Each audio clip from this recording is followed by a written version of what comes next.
جس کا نام تھا مختار بن ابو عبیدہ سقفی. مختار سقفی اس کو کہتے ہیں. یہ وہ بندہ تھا جس کے گھر میں سب سے پہلے حضرت امام مسلم بن عقیل گئے تھے. لیکن جب ابن زیاد آیا اور اس نے دیکھا ماحول بدل گیا تو یہ اس کوفہ کو چھوڑ کر دیہاتوں میں کہیں چل کے چھپ گیا. اس کو ابن زیاد نے پکڑوا کے اپنے قید خانے میں قید کر دیا. امام حسین شہید ہو گئے. بعد کے اندر اس نے جیل میں سے خط لکھا کہ مجھے رہا کیا جائے, مجھے اس نے کیوں یہاں پر قید کیا ہوا ہے. اور اس نے جب وہاں سے خط لکھا, وہ یزید کے پاس پہنچا تو اس نے کہا کہ یہ تو قبیلہ بنو ثقیف کا آدمی ہے, لہٰذا ان کو چھوڑ دیا جائے, اور اگر نہیں چھوڑیں گے تو یہ ایک اور تلخی ہمارے سامنے آ جائے گی, لڑائی بن جائے گی. یہ جب چھوٹ گیا تو اس نے پھر کیا کیا, توجہ میری طرف. یہ چھوٹنے کے بعد اپنے معاملات میں مصروف ہو گیا. اس کے بعد یہ یزید مر گیا. توجہ ہے حضرات آپ کی.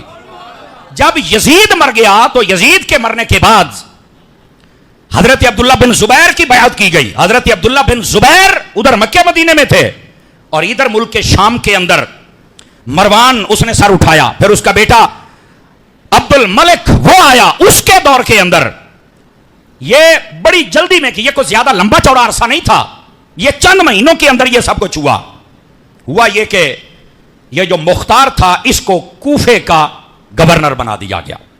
مختار کے ذہن میں وہ ساری باتیں تھیں, سمجھ آئی نا. اس نے اپنا ایک سپاہی جس کا نام تھا عبداللہ, اس کو بلایا, کہتا فوج تیار کرو. اس نے کہا کیا کرنا ہے؟ اس نے کہا سب سے پہلے جن لوگوں نے امام حسین کو شہید کیا تھا میدان کربلا میں تھے ان کی لسٹ تیار کرو, اور لسٹ تیار کرنے کے بعد ان سب کے مکانوں اور گھروں کو گرا کے برباد کر دیا جائے. چونکہ جو حسین کو آباد نہیں رہنے دے سکے ہم بھی ان کو کبھی آباد نہیں رہنے دیں گے. توجہ ہے جی. یہ مختار سقفی, یہ اس کا ابتدا ہے. اس کی بھی انتہا بڑی بری ہوئی تھی, یہ بھی سن لیجئے, لیکن ابتدا کیا ہے؟ میرا رب ہے نا وہ جس کے ذریعے سے کام کروا لے. اب ہوا کیا, مختار نے یہ حکم جاری کر دیا, فوج تیار ہو گئی اور اس نے پورے کوفے میں سے ایک ایک بندے کو ڈھونڈ نکالا اور ان کے گھروں کو مار گرایا.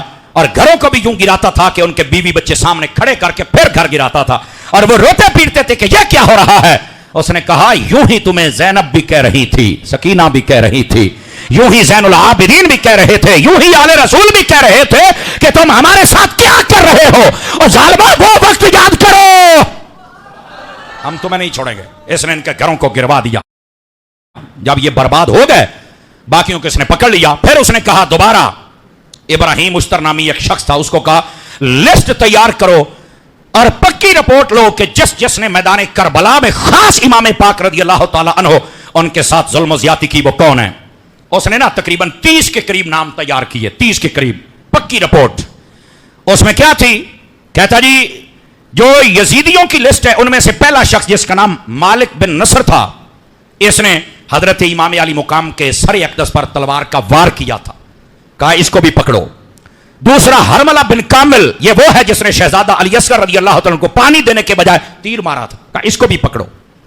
حکیم بن طفیل, یہ وہ ہے جس نے امام علی مقام کی پیشانی پر نیزہ مارا تھا, کہا اس کو بھی پکڑو. چوتھا بندہ خولی بن یزید, یہ وہ ملعون ہے جس نے امام علی مقام کے سر اقدس کو نیزے پر چڑھایا, کہا اس کو بھی پکڑو.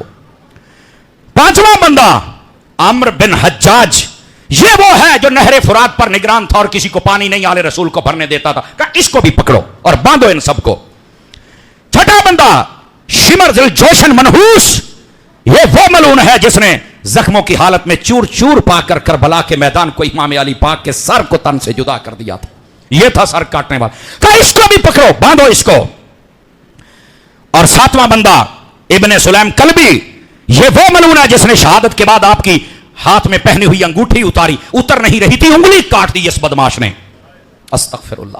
کہا اس کو بھی پکڑو, باندھو اس کو, اس کو بھی پکڑ لیا گیا. آٹھواں بندہ زید بن وقاد, یہ وہ ملعون ہے جس نے آل رسول کے کئی شہزادوں پر حملے کیے, کہا اس کو بھی پکڑو. عامر بن سبی, یہ وہ تھا جو بڑھ چڑھ کر حملہ کرتا تھا تو صرف آل رسول پہ کرتا تھا, پر اس کو بھی پکڑو. اور اس کے بعد 10واں بندہ قیس ابن اشعث, یہ وہ ملعون ہے جس نے شہادت کے بعد امام پاک کے جسم کے کپڑے بھی کھینچ لیے تھے, جو کندھے کے اوپر پہنے ہوئے, کندھے کے لفظ موجود ہیں. 11واں بندہ سنان بن نخی, یہ وہ ازلی بدبخت تھا جس نے کربلا میں جب تیروں سے چھلنی گھوڑے پر سوار تھے تو بدن اقدس خون سے نہا رہا تھا تو آپ کی کمر پر اس نے نیزہ مارا تھا، کہا اس کو بھی پکڑو. ان سب کو پکڑا. اس کے بعد نصر نامی بندہ، عبداللہ نامی بندہ، ابن خالد، ابن صلحت، مرہ، بشیر، ابن عشس، اور یہ اخنس، رجاب، سالم، اسید، واحد، صالح بن وہب، ان سب کو پکڑ لیا اس نے. 30 بندے تھے جن کو پکڑا. ابھی نام اور بھی ہیں. ان کو پکڑا. پکڑنے کے بعد اس نے کیا کیا؟ توجہ، اب بات سنیے ان سب کا انجام. پہلے گھر گروائے، اب ان کو پکڑوایا. ان کو جب پکڑوا لیا تو ابن زیاد کو پتا چل گیا. وہ موصل کے اندر پہنچ گیا. وہاں 30,000 کی فوج تیار کر لی. یہ جو مختار ثقفی تھا اس نے 20,000 کی فوج ابراہیم مشتر کے ساتھ بھیجی. کہا چل ان کے ساتھ جنگ کر اور بھاگنے نہیں دینا. ادھر ان کو پکڑ لیا. ان سب کو پکڑ کر کیا کیا؟ ان کے گلے میں بھی رسے ڈالے جیسے کتے کے گلے میں ڈالا جاتا ہے، اور ان کے پاؤں اور ہاتھوں میں بھی گلے ڈالے، اور ان کو دارالعمارت کوفہ کے دروازے پر لٹکا دیا. ہاتھ پاؤں کاٹ ڈالے، ان کے سر کاٹ ڈالے، اور یہاں تک یہ تاریخ میں لکھا ہے کہ ان کے جسموں کو اس نے آگ لگا دی. اور یہ ہونا تھا. یہ ہونا تھا. کیوں؟ جنت کے شہزادوں کی جو عزت نہ کر سکے ہمیشہ آگ میں جلتا رہتا ہے.